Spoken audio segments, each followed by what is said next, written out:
This is the Bahamas Tonight, the Northern Edition. Good evening. I'm Sabrina Brown. It's great to have you with us. Topping the news tonight, Grand Bahama is one step closer to becoming a major technological center. This past Saturday, Island Outsourcers, the company that will be managing the Ministry of Tourism call center here on Grand Bahama, held a job fair in search of potential candidates for employment. As Natalie Martinborough tells us, the job fair is just the first cycle in the job search for what is expected to become a leading employer in the months to come. Hundreds turned out on Saturday for the job fair at the Pelican Bay Convention Center. The group Island Outsourcers is hoping to fill 100 positions in order to facilitate the relocation of the Ministry of Tourism's call center in Grand Bahama in November. Executives with Outsourcers were extremely pleased with the massive turnout. We could only accommodated to probably interview about 400 people, but it seems that we've been working in groups of 20, and we've had probably 20 groups of 20 people in each group, and there are people out in the car park. It's been an amazing turnout, but it says a lot about what our economy is at the moment in Grand Bahama. We've had lots of very intelligent, successful people walking through the door looking for a job, and we're looking to hire them. Island Outsourcers are looking to hire center agents, business unit supervisors, workforce managers, training managers, and operations managers. It's great to see people happy about wanting to work for a company such as Island Outsourcers that has a cultural background in regards to we build culture in our call centers. Therefore, people want to work for Island Outsourcers. I tell BPO, which we also have as a label, is one that we do technical support, we do health care, whereas Island Outsourcers is more of a reservation customer service type brand that we do. General Manager of the Ministry of Tourism on Grand Bahama, Betty Bethel, says they are assisting with the selection process. We are the first client for the call center, and the numbers that will be answered when these potential agents pick up the phone will be the Bahamas. It will be our 800 Bahamas line, and there will be callers looking for information about the islands of the Bahamas, not just Grand Bahama, but all of the Bahamas product. And so we have to be a part of this process because we have an expectation of who will answer our phone, because they will actually reflect the destination, and we'll have to speak to the customer and sell the Bahamas. The call center hopes to increase its workforce to 600 persons in the months ahead. Natalie Martinborough, ZNS Network News. Well, Island Outsourcers is looking to fill over 100 positions in the new call center. The center will facilitate the relocation of the Ministry of Tourism's call center to Grand Bahama in November. Tourism Minister the Honorable Obi Wolchcombe, during a speaking engagement on Grand Bahama Thursday night, said this move will position Grand Bahama as a key technological site for the Caribbean and Latin America. We have an opportunity, I believe, to cause for the world to want to come here for analytical work and for use of technology. Because not only are we going to create the call center, that's the first thing, but next week or a week after, you're going to hear me talk about how we're bringing our total data to Grand Bahama. We're going to cause Grand Bahama to become where we put our digital platform. Tourism. Why tourism? Because tourism goes to the world. Why? Because then the world would know. The world would understand that you got a place with all the infrastructure in place that will cause for recognition of this island of Grand Bahama. Wolchcombe said he has high hopes for Grand Bahama and the role technology will play in defining a new industry for this island. He said he believes it will serve as a springboard for other technological developments in the future. If we could bring our social network in here, our Twitter, our Facebook, all to Grand Bahama, and to cause for the creation of what will happen here in Grand Bahama, because the Bahamas will be the first tourism country to ever create a 24-hour online television station. First one. Technology allows us to reach the world real time, same time. Yeah. We couldn't do that and cannot do that today with television, because if you buy a television ad in North America, you got to buy a different ad in Europe, you got to buy an ad down there in Latin America and buy something else for China. How's that going to work? That's not going to work. But if you are online, you have access, and people could just access you all the time, and they can find that information. You could talk about everything you have in your country.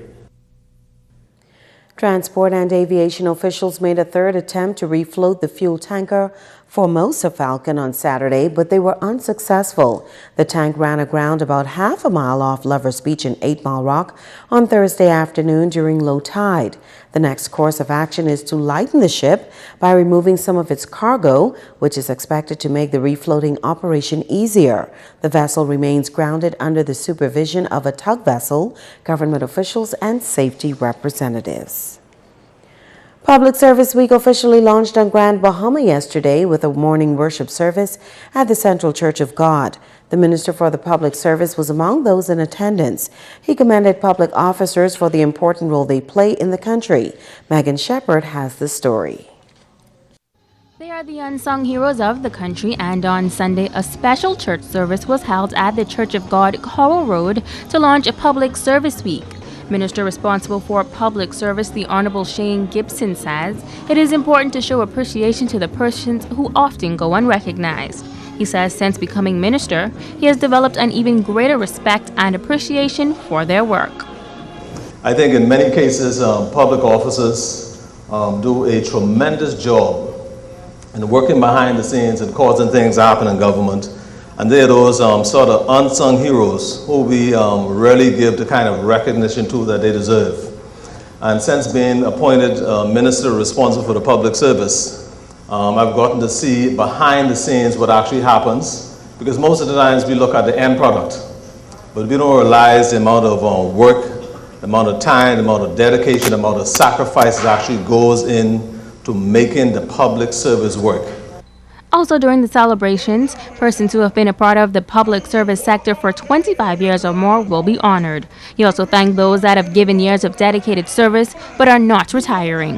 I just want to also say a special thanks to all of those persons who would be retiring from the public service. We know that now life will just be beginning for you, and I want you to know that it is this government's commitment not to just throw all of those years of experience out of the door. Even though we understand the importance of having a transition and a transformation in the public service, which we are working daily to do, we also understand the importance of continuing to use those persons who we would have trained and who would have caused us to be where we are today. We don't want to throw all that experience out the door. Pastor of Central Church of God, Stephen Dean, says these are the golden years for those who are retiring, not because of age, but rather years of service. He says those who are prepared for retirement should be smiling on this day and will enjoy the years to come.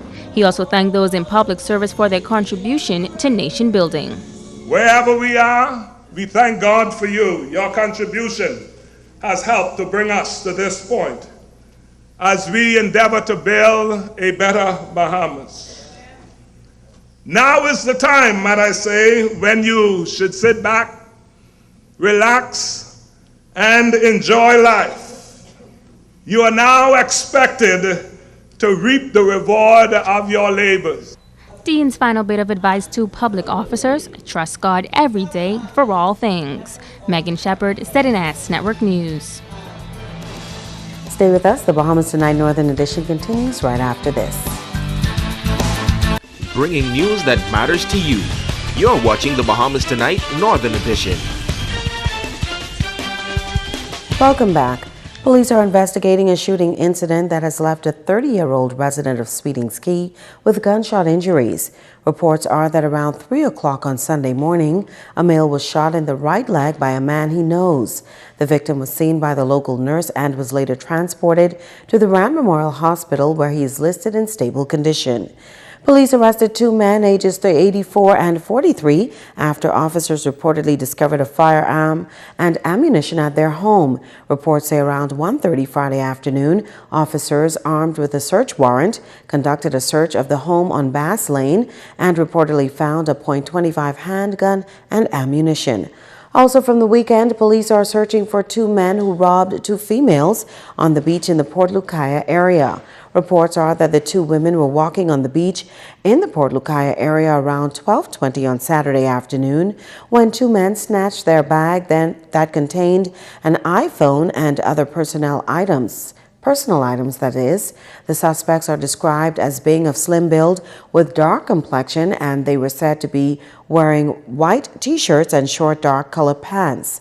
If you have any information that could assist police with any of these matters, you are asked to call 911, 919, or the nearest police station. The Department of Fisheries making a disturbing discovery in East Grand Bahama on Friday morning. Assistant Fisheries Superintendent Clement Campbell says the department received a tip from an anonymous caller informing them of extensive net fishing taking place near the shoreline near Pelican Point. Campbell says when they arrived at the scene, they were stunned. I'm at a 1,500-yard net from the beach, stretched all the way out to the sea. And from the looks of it, at first I thought it was a no-swim zone, but no one lived in the area. So I began to roll up my pants leg and walk out and try to pull the net in. And as I began to pull the net in, I saw fish, bonefish. Then as I got in closer, took almost an hour to retrieve it, I saw two turtles, but the turtle was still alive, so I cut the net from around the turtle fins in his head and let them go to freedom. But these are the fish that were left in the net that died. Now, I don't know who did this, but whoever did it is totally wrong, and this should not be happening. The bonefish is a protected species that cannot be caught by net or sold and is primarily used in sports fishing. Campbell says net fishing is not illegal, but there are some regulations governing netting that must be respected. This whole net issue is causing a lot of, I wouldn't say confusion, and I wouldn't say problem, but it's something that has to be dealt with. Because the person who using net, they use net all year round. And I don't think that's right. I think that's wrong. Because it doesn't give the breeding ground area to multiply and come to fruitation. Because the government should look into putting a moratorium on hauling, 3 months out of the year, something like that. They shouldn't allow the haul when fish are spawning and snapper spawning, like June, July, and August. There should be no hauling, definitely, right? And they should take the hauling further than it is now. A new day is dawning for a local church family in the Freeport area. In this report, we hear that they plan to expand in a number of areas. New Life Worship Center on Coral Road will soon relocate to a new state-of-the-art facility as the church family embarks on a new journey. The church broke ground Monday afternoon for a new sanctuary near the Community at Heart Tabernacle on Coral Road. Where we are worshiping now is rather too small for our congregation, and there's so much more that we would like to do, and we don't have sufficient space. And so God has blessed us with this piece of land. Plans have been drawn and ready to go. And so today we're going to break the ground for this auditorium and community center. Pastor Simeon Outen says the multi-purpose complex will occupy some 6,000 square feet of space on about a half of an acre of land. The building here that we are going to construct, the main worship area, 51 by 100 feet.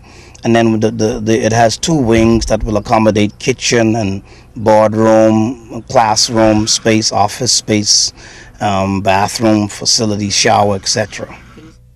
New Life will celebrate 4 years in ministry on November 1st, and Pastor Outen says they plan to expand their services and programs to the community once the new church is completed. So we want to offer piano classes free for those who may not be able to afford it. We want to be able to establish a computer lab for those who live in the community. Even members of the church could come in and do their homework. They can do research.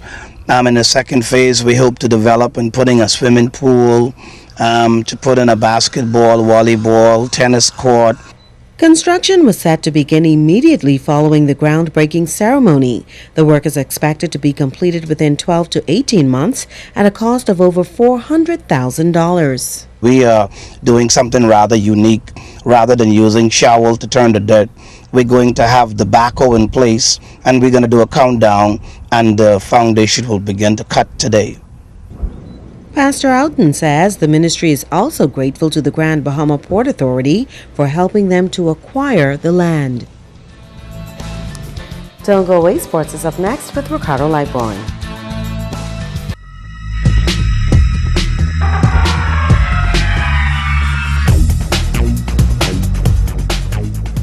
Everybody, it's Sports Time. I'm Ricardo Lightborn. Track of the Grand Bahama Sports Complex was a buzz of activity on Saturday. The reason, folks, it was the Anglican athletes, all from the northern Bahamas. They're simply having a good one. Well, let's head to the track and see exactly how they did.